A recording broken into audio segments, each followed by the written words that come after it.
Découpés et démembrés en plusieurs morceaux, des membres éparpillés dans la baignoire, d'autres encore retrouvés dans des sacs poubelles, une partie du corps retrouvée également dans la benne à ordures de l'immeuble de la victime.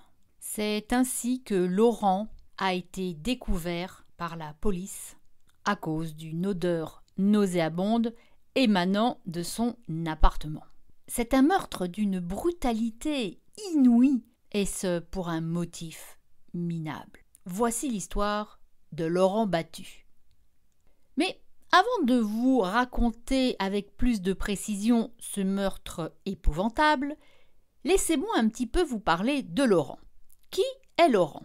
Laurent, c'est un homme de 47 ans au moment des faits et qui était très apprécié par son entourage. Il est né à Montauban et il a travaillé quelque temps comme employé administratif dans une entreprise locale, mais l'entreprise ayant eu quelques difficultés économiques, il a perdu son travail. Auparavant, il avait exercé plusieurs métiers, notamment dans la comptabilité et le secrétariat. Cependant, Laurent n'a jamais eu de carrière ou de métier à proprement parler. Il a souvent eu ce qu'on appelle des contrats à durée déterminée, des emplois précaires. Voilà, il n'a jamais vraiment trouvé de stabilité économique et financière avec un métier. Voilà, en résumé, il n'avait pas vraiment de métier stable. Au niveau sentimental, c'est un célibataire endurci. En tout cas, il n'a jamais trouvé l'âme sœur. Il n'a jamais eu d'enfant également et il a des relations de ci, de là, à droite, à gauche, mais sans grande importance. Voilà, des relations qui n'ont pas vraiment compté dans sa vie. Il entretient des relations assez distantes avec sa famille. Il n'est pas fâché, pas du tout, mais disons que c'est pas, voilà, il se voit pas tous les jours. Il a gardé contact avec des cousins d'enfance, des cousins éloignés. Voilà, c'est tout en ce qui concerne la famille. Laurent est un homme très sociable. Il apprécie les petits plaisirs de la vie, les copains, les balades, les discussions avec les potes, en buvant un verre au bar du coin. Laurent a une passion, ce sont les courses hippiques. Donc il joue assez régulièrement, mais il joue gentiment. C'est pas du tout un joueur compulsif, il n'est pas du tout addict aux courses hippiques. Il aime ça, c'est un passe-temps comme un autre. Voilà, c'est ça la vie de Laurent. C'est une petite routine, faite de petits plaisirs. Elle est assez simple, mais ma foi, il est heureux comme ça. Et écoutez, c'est l'essentiel. Un autre trait du caractère de Laurent, c'est une personne extrêmement généreuse et parfois, malheureusement, trop confiante. Bien que Laurent ait une situation professionnelle, on va dire, plutôt précaire, il lui arrive malgré tout d'aider certaines personnes, certaines connaissances qui sont encore plus dans le besoin que lui. Je vous l'ai dit, c'est un homme extrêmement généreux et qui a le cœur sur la main, qui n'hésite pas à aider son prochain. Mais malheureusement, parfois, il aidait les mauvaises personnes, ce qui pouvait le mettre dans des situations de vulnérabilité face à des individus plutôt mal intentionnés. Voilà, je vous ai un petit peu décrit la vie de Laurent. Et maintenant, retour à la découverte du corps démembré de Laurent. Ce qui nous amène à la date du 8 janvier 2023. Tout commence par un voisin inquiet. Ce voisin, c'est un ami de Laurent également.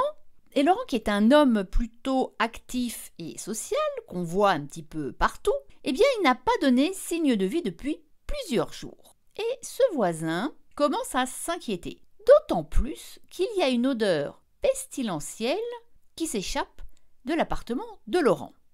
Alors, le voisin, inquiet, par acquis de conscience, va prévenir la police. Et elle va débarquer assez rapidement dans l'appartement de Laurent. N'obtenant aucune réponse, ils vont enfoncer la porte. Et c'est là qu'elle va découvrir un véritable carnage. Elle découvre le corps de Laurent découpé en plusieurs morceaux, mais avec une précision diabolique. Les enquêteurs sont face à une scène de crime, mais particulièrement sordide. Comme je vous le disais au début, certains membres sont retrouvés dans des sacs en plastique, d'autres membres sont retrouvés dans la baignoire, et il manque, malheureusement, des parties essentielles au corps de Laurent. C'est épouvantable. Quelques heures plus tard, des recherches qui ont été faites aux alentours de l'immeuble de Laurent vont permettre de découvrir le reste du corps dans une benne à ordures non loin de là où habitait le malheureux Laurent. Cette découverte indique que le meurtrier a essayé de se débarrasser du corps tant bien que mal. Vous imaginez, le gars, il a fait plusieurs allers et retours avec des sacs contenant des membres ensanglantés en essayant de faire disparaître ce corps, au risque de rencontrer des témoins. Sitôt le corps découvert par la police, enfin le corps, tout du moins ce qu'il en reste, une enquête pour homicide est ouverte. Et ce sont les enquêteurs de la police judiciaire de Toulouse qui vont être en charge de l'affaire. L'enquête commence, comme d'habitude, on va aller interroger les voisins, les proches, les amis. Et une voisine va leur raconter que ce soir-là, eh bien, elle a entendu du bruit chez Laurent. Il y avait comme une dispute, il y avait des éclats de voix, il y avait du ramdam, c'est-à-dire elle a entendu des objets tomber, alors elle ne sait pas exactement précisément lesquels, mais comme une chaise, une table, enfin voilà, on se disputait chez Laurent. Ça, elle en est quasiment certaine. Ça l'a étonnée parce qu'elle va dire que normalement, Laurent, c'est un voisin très calme et discret, qui ne fait pas du tout parler de bruit, et voilà, il n'y a jamais de dispute chez lui. Donc c'est pas normal et justement, elle a relevé ce détail un petit peu inquiétant. Et c'est curieux ce qu'elle va dire parce que les enquêteurs ne relèvent absolument aucun signe d'effraction. Donc qu'est-ce que ça veut dire ? Ça veut dire que Laurent a ouvert la porte. Il connaissait certainement la personne avec qui il se disputait et voilà, c'est probablement son agresseur. Ce sont les premières conclusions que viennent faire les enquêteurs. Laurent connaissait son agresseur. Donc les premiers indices trouvés sur place dans l'appartement sont les suivants. Il y a eu clairement lutte dans cet appartement. On voit des traces, on voit effectivement des meubles renversés, des papiers, du désordre. Donc il y a eu lutte. Et on retrouve aussi plusieurs bouteilles d'alcool vides, ce qui suggère peut-être qu'il y a eu une altercation qui, visiblement, a très mal tourné. L'enquête se poursuit et les enquêteurs vont étudier les relevés téléphoniques. Et on s'aperçoit qu'un dénommé Stéphane a été la dernière personne qui est entrée en contact avec Laurent. C'est lui qui lui a téléphoné une dernière fois. Donc ce Stéphane est la dernière personne à avoir contacté Laurent avant sa disparition. Les enquêteurs continuent leurs investigations avec l'étude des relevés bancaires de Laurent. Et ils s'aperçoivent, à leur grand étonnement, que des retraits bancaires ont eu lieu. Mais ces retraits, ils ont eu lieu après la mort de Laurent. Ah, ça, c'est bizarre. Il est mort et quelqu'un utilise sa carte bancaire. Donc les enquêteurs vont avoir l'idée d'aller étudier les caméras de vidéosurveillance du distributeur automatique. Et ils vont découvrir qu'un homme, avec une capuche, qui essaye maladroitement de dissimuler son visage, il tire de l'argent. Et oui, il tire de l'argent avec la carte de Laurent. Alors, cet homme, il porte un sweat à capuche, il dissimule plus ou moins bien son visage.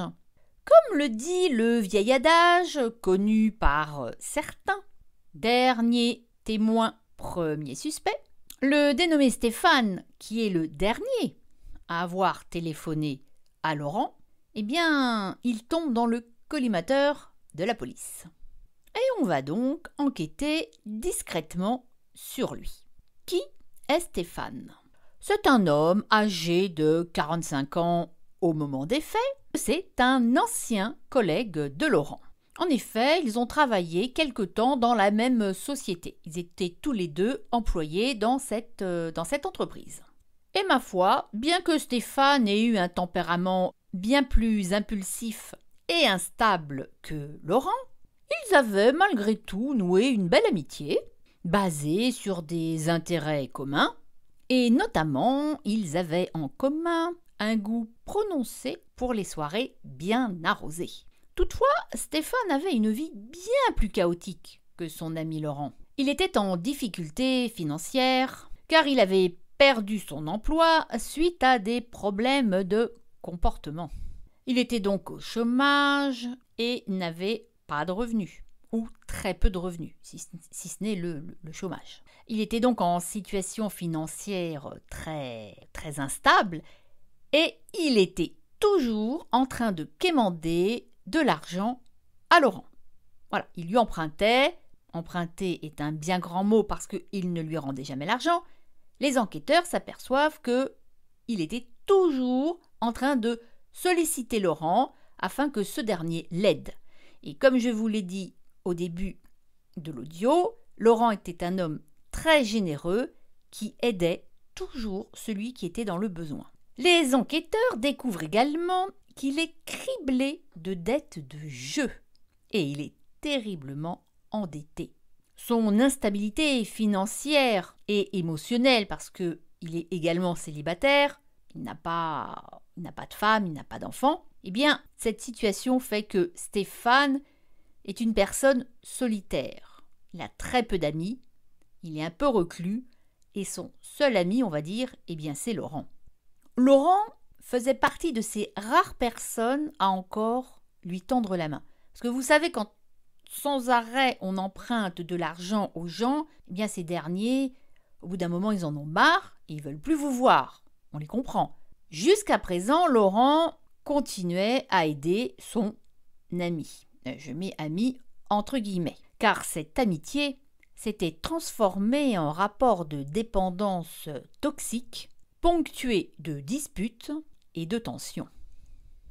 Donc, si vous voulez, il y a, comme qui dirait, un faisceau de présomption qui pointe Stéphane comme le suspect numéro 1. On sait qu'ils boivent tous les deux, une dispute avec des voix masculines le soir du meurtre.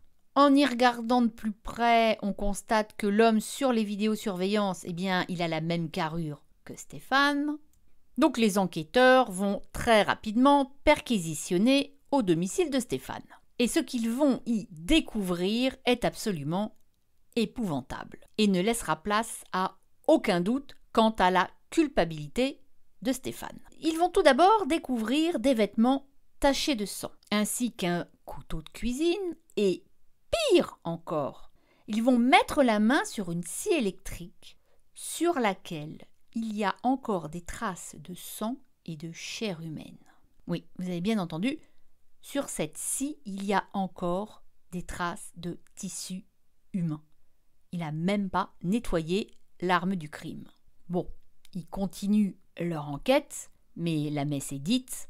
Ils vont quand même découvrir que Stéphane a retiré de l'argent sur le compte de Laurent après sa mort. Ah oui, c'était lui, l'homme caché. Enfin, l'homme qui essayait de se cacher des caméras avec sa capuche, maladroitement ajustée. Et pour clore le tout, une empreinte partielle a été retrouvée sur les sacs en plastique où il y avait à l'intérieur les membres de Laurent. Et lors de l'étude de cette empreinte, eh bien, sans grande surprise, on découvre que c'est celle de Stéphane. Donc, c'est le même ADN et ça confirme son implication directe dans le meurtre ignoble de son ami Laurent. Il est donc arrêté et interrogé par la police. Il va commencer par nier son implication, comme tous les individus qui commettent un acte répréhensible, mais quand on lui met sous les yeux les preuves, elles sont accablantes. Donc, comme on dit dans le jargon, il va se mettre à table et il va avouer. Alors il explique qu'effectivement, ils se sont disputés lors d'une soirée un petit peu trop arrosée. Il a donné plusieurs coups à Laurent, et puis quand Laurent était à terre, à moitié assommé, il l'a étranglé. Quand il a réalisé que Laurent était mort, pris de panique, il a tenté de faire disparaître le corps. Oui, parce que quand il a compris qu'il venait de commettre l'irréparable, il n'a pas beaucoup réfléchi. Comment se débarrasser du corps? Et le seul moyen qu'il a trouvé, c'est de le découper. Voilà. Il a pensé qu'il brouillerait les pistes et qu'il retarderait au maximum l'enquête. Voilà. Après ses aveux circonstanciés, il est incarcéré jusqu'à son procès. Le procès va avoir lieu en novembre 2024 et on va apprendre lors du procès que le malheureux Laurent en avait marre d'aider Stéphane. C'était fini. Il en avait assez d'être pris pour la poule aux œufs d'or et il voulait arrêter de lui prêter. Quand je dis prêter, c'est donner, il ne voulait plus lui donner d'argent. Parce que Laurent, il était aussi dans une situation précaire. Il ne roulait pas du tout sur l'or. Il avait des petits boulots de ci, de là, à droite, à gauche, des petits contrats à durée déterminée. Donc vraiment, il n'avait pas beaucoup d'argent, le Laurent. Et il en avait marre de son ami, c'était un vrai pique-assiette. Il ne voulait plus l'aider.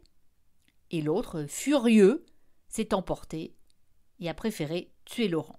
Quand Laurent lui a dit qu'il ne l'aiderait plus, l'autre, éméché par l'alcool, mais ivre de rage et de colère, a sauté sur Laurent, l'a tapé, l'a étranglé, et voilà, il l'a tué, il l'a découpé.